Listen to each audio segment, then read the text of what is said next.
Hello everyone and welcome back to another tutorial from Finance for Beginners. In this video, I'm going to show you how you can change the currency on the MetaMask application. So let's get started right away.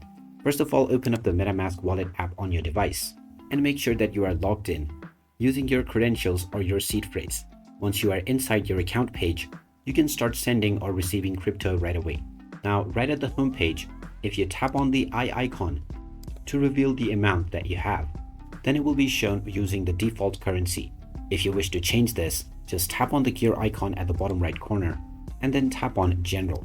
Now within the General tab, you will see the currency conversion option. Just tap on the drop-down menu and you will now see various different currencies that are available. Just tap on your preferred currency and now this currency will be applied to your primary currency option. You can change this between native and fiat by tapping on the appropriate option. And you can come back to this menu at any time if you wish to change your currency once again. And there you have it. That is how easy it is to change your currency on the MetaMask wallet. If you find this video helpful, don't forget to hit that like button and subscribe to our channel for more useful tips and tutorials. Thanks for watching, and I'll see you again in the next one.